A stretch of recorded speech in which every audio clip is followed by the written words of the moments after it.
आज अत्यंत आनंदाची गोष्ट आहे की मुख्यमंत्री श्री एकनाथरावजी शिंदे यांच्या नेतृत्वात आमच्या सरकारने मराठा समाजाला एससीबीसी प्रवर्गातनं 10% आरक्षण नोकऱ्यांमध्ये आणि शिक्षणामध्ये देण्याचं जे विधेयक मांडलं होतं ते सभागृहाने एकमताने मान्य केलं आहे। दोन्ही सभागृहात हे विधेयक एकमताने मान्य झालंय। त्यामुळे मराठा समाजाला आरक्षण मिळण्याचा जो मार्ग आहे हा मार्ग मोकळा झालाय। आपल्याला कल्पना आहे की ज्यावेळी मागच्या काळात मी मुख्यमंत्री असताना आपण मराठा समाजाला आरक्षण दिलं होतं।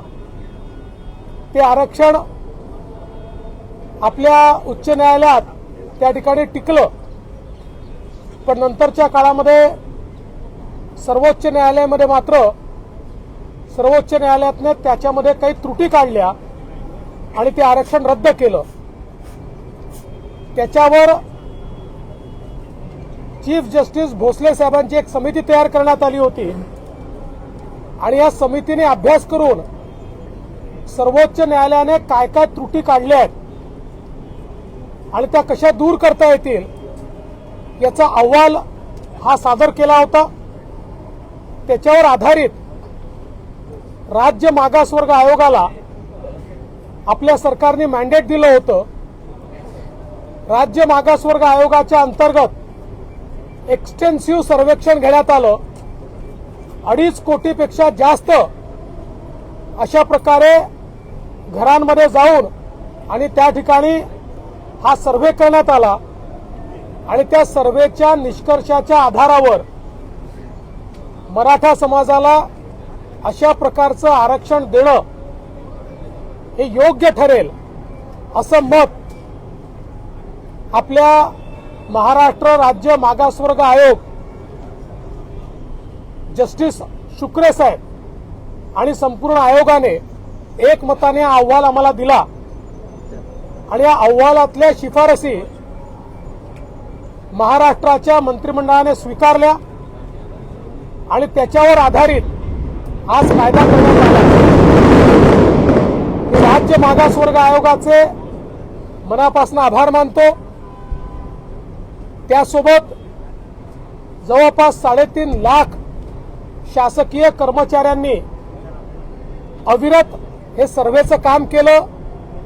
त्या सर्वांचे मी आभार मानतो आणि यासोबत आमच्या विरोधी पक्षाचे देखील मी आभार मानतो की सभागृहामध्ये त्यांनी या विधेयकाला पूर्ण पाठिंबा दिला आणि म्हणून एकमताने हे विधेयक पारित झालेलं आहे।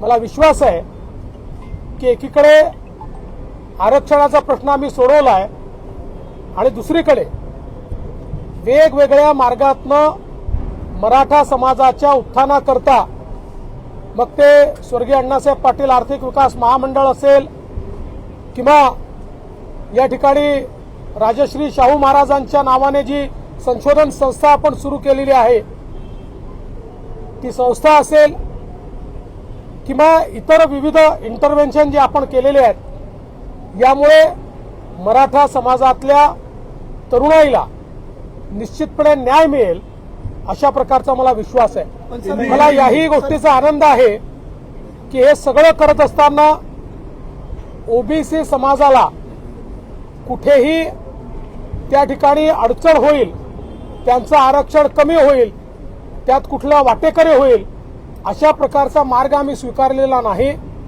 ओबीसी समाजाला पूर्णपणे प्रोटेक्ट केला आहे। त्यामुळे मला विश्वास आहे राज्य सरकारच्या या निर्णयामुळे वर्षानुवर्ष एकाच गावामध्ये नांदणारे आमचे ओबीसी आणि मराठा बांधव हे गुण्या गोविंदाने ज्या प्रकारे छत्रपती शिवाजी महाराजांचे मावळे म्हणून वर्षानुवर्ष नांदत होते तसेच ते नांदतील आणि दोन्ही समूहांचा या ठिकाणी विकास होईल हा मला विश्वास आहे।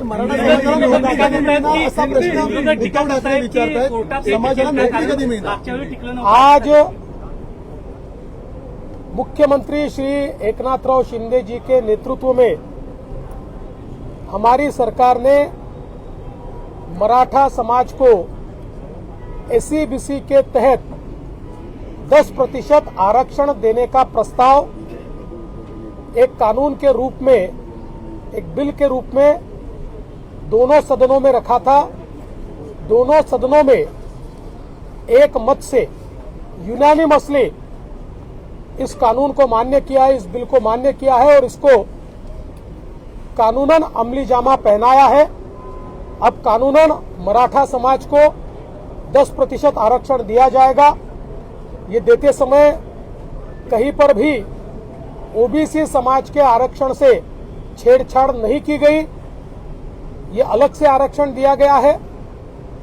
राज्य में हमारी सरकार ने जो वादा किया था उसके अनुरूप पिछले समय जब मैं मुख्यमंत्री था और हमने मराठा समाज को आरक्षण दिया था और माननीय उच्च न्यायालय ने उस आरक्षण को वैध ठहराया था, किंतु सर्वोच्च न्यायालय ने उसमें कुछ कमियां दिखाई थी और उसको रद्द किया था। उसके बाद हम लोगों ने चीफ जस्टिस भोसले साहब की कमेटी तैयार की थी और उनको हमने ये निवेदन किया था कि ये क्या कमियां हैं और इन कमियों को कैसे पूरा किया जा सकता है, इस बारे में वे हमें मदद करें। उन्होंने उस प्रकार से एक रिपोर्ट हमको दिया। उस रिपोर्ट के आधार पर हमने टर्म्स ऑफ रेफरेंस ये बैकवर्ड क्लास कमीशन को दिया। बैकवर्ड क्लास कमीशन के लिए करीब राज्य के 3.5 लाख कर्मियों ने एक्सटेंसिव सर्वे किया। उस सर्वे के आधार पर बैकवर्ड क्लास कमीशन ने एक रिपोर्ट तैयार की, जिस रिपोर्ट में उन्होंने अनुशंसा की कि मराठा समाज ये सामाजिक आर्थिक रूप से पिछड़ा होने के कारण एक विशेष प्रवर्ग के रूप में इसको देखा जाए और इसको 10% आरक्षण नौकरियों में और साथ साथ शिक्षा में भी दिया जाए। उसी प्रकार का यह आरक्षण दिया गया है। मुझे बहुत खुशी है कि आज हमारे मुख्यमंत्री जी के नेतृत्व में हमारी महायुति की सरकार ने एक ऐतिहासिक फैसला आज लिया है।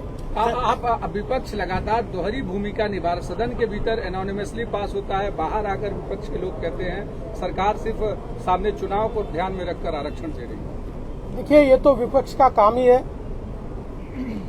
पर ये बात भी लोगों ने देखी है कि जब हमने कानून लाया तो विपक्ष ने उसको पूरा समर्थन दिया है। तो इसलिए अब ऐसी दोहरी भूमिका लेने का कोई कारण नहीं है। फिर भी मैं ये बात कह दूं, चुनाव हो चाहे नहीं हो, हमने ये भूमिका 1.5 साल से रखी थी और 1.5 साल से हम लोग इसके ऊपर मेहनत कर रहे थे और उसके बाद ये नतीजा आया है। अजितदादांना अर्जंटली बाहेर जायचं होतं, ते BScला देखील उपस्थित नव्हते, ते अर्जंटली बाहेर गेले। उद्धव ठाकरेजीने कहा है कि जो नौकरियां है वो असल में मिलना चाहिए। भरती जी तुम्ही करत आहात त्याच्यामध्ये तर मराठा आरक्षणाला नोकऱ्या मिळतील का? एकदा उद्धव ठाकरे पण सवाल विचारत आहेत। एकदा कायदा पास झाला की आता जेवढ्या ऍडव्हर्टिजमेंट्स निघतील त्या सगळीकडे मराठा समाजाचं आरक्षण असेल। उन्होंने शक जताया कि जो आपने वादा किया है वो जमीन पर नौकरियां मिलना चाहिए लोगों को, वो देखना चाहते हैं। कौन? उद्धव ठाकरे ने कहा कि चलो अच्छी बात है, उद्धव ठाकरे जी का भी हमारे ऊपर ही भरोसा है, ये भी बहुत अच्छी बात है। उनका भरोसा ये सही है, ये हम दिखाएंगे। इस विषय से अभी मराठी सर उद्धव ठाकरे हा प्रश्न विचारतात, आरक्षण देणार, नोकरी पण देणार का मराठा आरक्षणातून? तुम्ही विश्वास नाही का नोकरी पण देणार? मला असं वाटतं की आता हे विधेयक पास झाल्यानंतर सगळ्या नोकऱ्यांमध्ये हे आरक्षण मिळणारच आहे।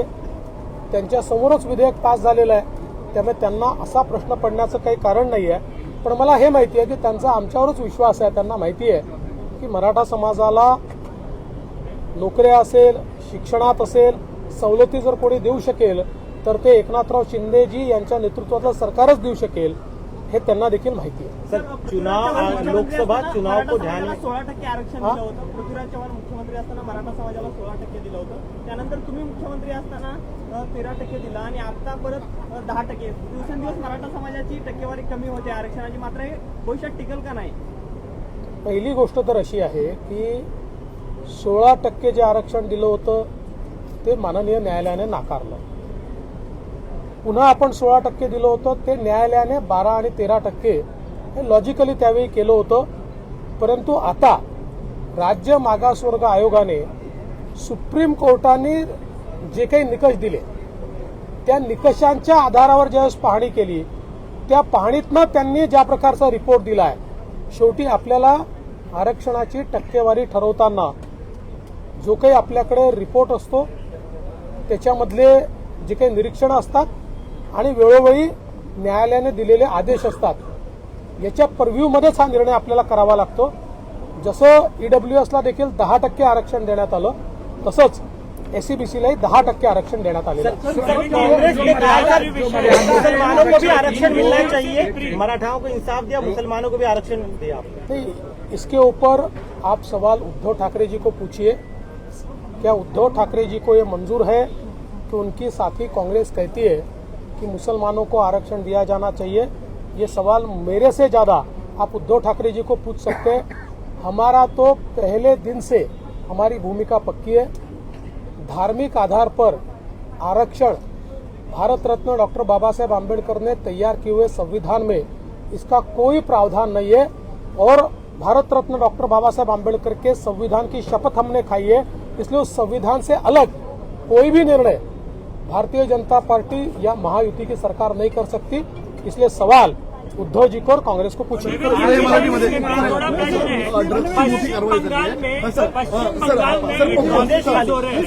पुण्यामध्ये ड्रग्सची मोठी कारवाई झाली आहे. गेल्या अनेक दिवसांपासून ड्रग्स मोठ्या प्रमाणात जप्त होताना पाहायला मिळत आहे. पुण्यामध्ये जवळपास 1100 कोटींचं ड्रग्स जप्त झालंय. मी पुणे पोलिसांचं मनपूर्वक अभिनंदन करतो.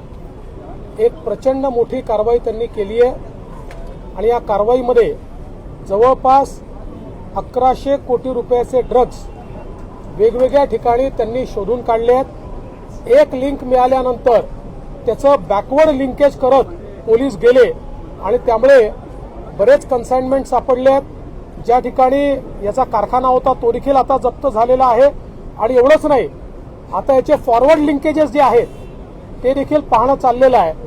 असं लक्षात येत आहे की याचे काही लिंक्स दिल्लीशी देखील आहेत, काही लिंक्स इतर राज्यांशी देखील आहेत. त्यामुळे त्या फॉरवर्ड लिंकेजेस देखील आता तपासून तिथनं पण जप्ती करायची आणि तिथलेही गुन्हेगार पकडायचे. त्या राज्यांची मदत आम्ही त्या ठिकाणी घेणार आहोत आणि त्यांना देखील पकडण्यात येणार आहे. मला असं वाटतं की मी मागच्याही काळात सभागृहामध्ये सांगितलं की आम्ही ड्रग्सच्या संदर्भात 0 टॉलरन्स पॉलिसी हातामध्ये घेतलेली आहे. त्यामुळे निश्चितपणे पोलिसांनी केलेली कारवाई अत्यंत महत्वाची आहे, गंभीर देखील आहे. आणि याच्यामध्ये मी स्वतः पोलीस कमिशनर आणि त्यांच्या अधीनस्थ सर्व अधिकाऱ्यांना सांगितलं आहे की कोणालाही याच्यामध्ये सोडायचं नाही.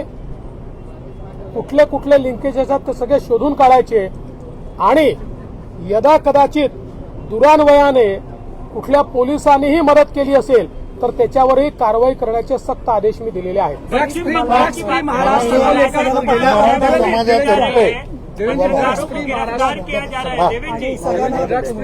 को लेकर आर बांग्ला के पत्रकार को जो है ममता बनर्जी की सरकार ने अरेस्ट कर लिया है. देवेंद्र जी, ड्रग्स फ्री महाराष्ट्र को लेकर आप लोग देवेंद्र जी,